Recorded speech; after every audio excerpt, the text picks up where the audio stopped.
Hello, welcome to Teacher TV and thank you for clicking this video. This time I wanted to talk the ESL salary in the Philippines. This is real talk. Magkano nga ba talaga ang sinasahod ng mga ESL teachers dito sa Pilipinas? As we know, this is a very in-demand job. Most people try this, especially right after graduating, not just for teacher or for English majors or sa mga teacher education majors. To be honest, most people in different majors, they try this, as I said, after graduation. Basta confident ka sa English mo. Yun yung key point doon. And we're not bashing, but even me, I also have flaws with my English. Hindi ako masyadong magaling, hindi ako masyadong fluent. As long as you can, you know the basics. That's the most important thing in the ESL industry. Like your pronunciation, probably, your confidence, and of course, maybe basic rules in English. That's the key point.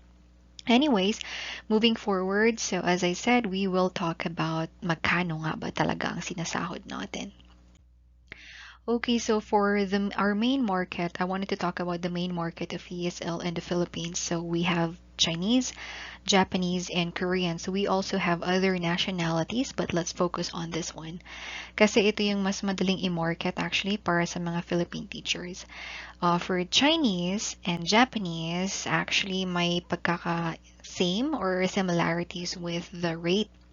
But before I want to talk actually about the rate, before actually, this is from my more than 4 years of experience, not to brag, just humble, just be very humble without experience.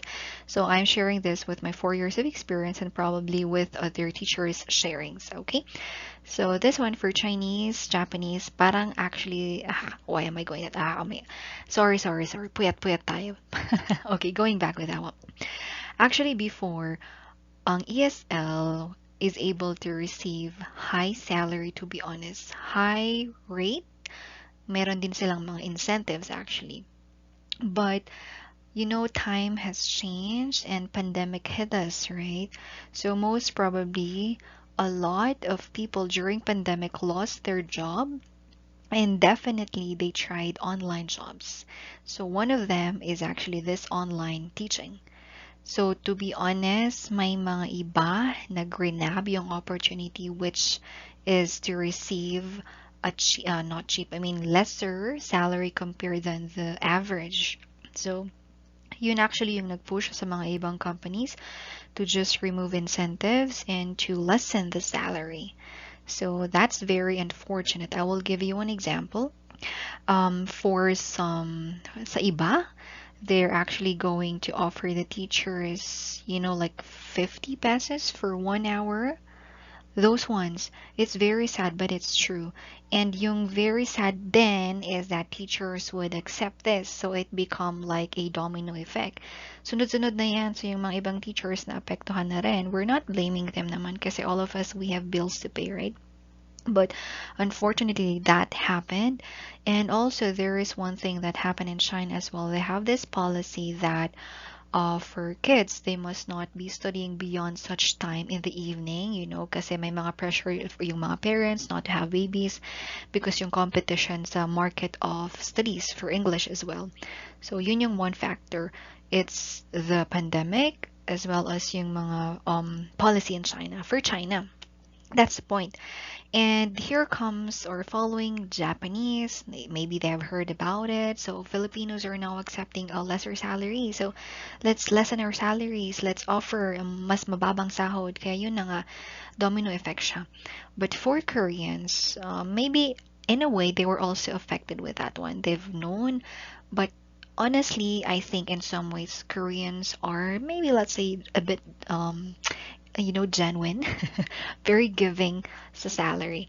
So go with this. Ito yung sinasabi ko for the average rating. Similarity for Chinese Japanese, probably for 1 hour, that's 120 to 180 pesos. 25 to 30 minutes, basically half. For example, Japanese, a rare job, they actually can have 115 to 150, but that's less 10% tax. And to remind you, some Japanese companies, they actually lessen 10% of the tax. But for Chinese, To be honest, for most Chinese, no tax, but mababa ang sahod. As I remember before, ABC 360, example, ABC 360, that's Chinese company, and they were actually giving maybe let's say 150, 170 and incentives, but right after some changes with policies, naging 120, 110. So be very careful with what companies you're joining. If you want to ask maybe what companies is better, you could just type comment and then I'll try to reply you one by one, or I can just make videos for every companies that I've worked with and I've heard about with my friends. But of course, we also have the private students or the direct students. The question is, how can we get this one? So most probably, we also have to follow policies from our companies. I mean, not policies, but ano ba yun? Yeah, yung mga rules ng mga companies natin. So be very careful. But basically, if you have actually private students, you could get more. Say for instance, for Chinese, even Japanese, for 30 minutes, you could actually get 150. So you could rate on 300 and above for 1 hour. It's also depending on your skills and how knowledgeable you are and your students. Kasi may mga iba na they're just gonna be offering you how much salary you would want to, and if that's okay with them, then okay, payag, sure. So basically Chinese, Japanese, but to be honest, be very careful kasi may mga Chinese na it's not, they're not in the company. Parang mga agents sila, they're asking for, they're recruiting teachers in the Philippines and they're just gonna offer you very low rate. So be very careful. And may mga Filipino teachers, they're also trying to hire teachers. They say they wanted to help, of course, it's a good help, but in some ways they're actually getting commissions from your salary. So as much as possible, you try your very best to maybe gain experience and then parang hanapan you how would you build your own private students. That's for Chinese, Japanese. But kung may mga questions kayo, you can just comment actually. For Korean students who are much more giving, not to generalize, but they actually give much more pay. They go with 180 to 250, or in what ways, 300 plus. So the same thing. If you wanted to have private classes, it's really on yourself if you want to initiate with private classes. And to be honest, syempre may mga advantages and disadvantages. On top of that, I think main advantage is higher salary. But for disadvantage, you are also responsible to market yourself, to market your example, di ba, sa company booking slots or they would give you students. But kung private lang, well, it's your job at least to find students for yourself. So as I repeat, for Korean students, they get more. For Chinese and Japanese, nowadays, lately, it's lower than what Korean students could actually give. For this one, as I said, for private classes, we have some tips on how to get private students. First one is you build a good impression to students and parents. So try to be very friendly in a way that, of course, you're still teaching knowledge to them, not just being friendly. Syempre, magaling naman tayo sa mga, joke. We can actually get them without one being friendly. But on top of that, you also show to them that you're knowledgeable and you have the skill to teach them, the students. Next one, don't lower your rate just because students say so. Say, for example, as I said, many teachers were laid off sa mga companies because yung booking ng companies are not good anymore. So some teachers, yung mga may contacts sila sa WeChat, they tried to message students or parents to have private classes with them offering low rate. So yun yung naging problem.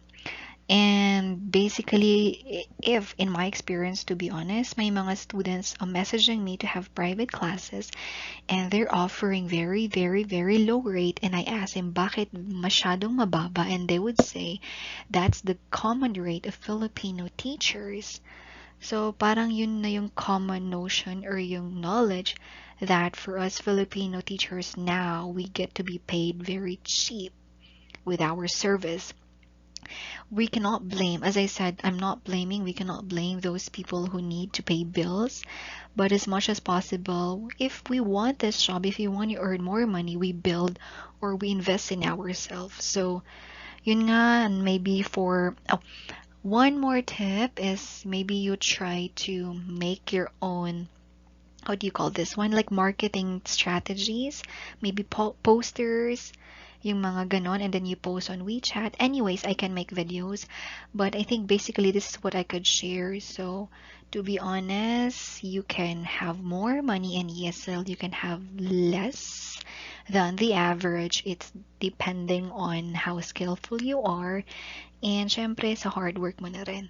But anyways, if you have some questions, I think you could just comment on this section, or you can check on some videos that I do for ESL. So yun yung lang yung share ko for now. Maybe for the coming days, I could upload more. Alright, so I think that's it. Thank you and good luck on your ESL journey, and don't be shy to comment or ask questions.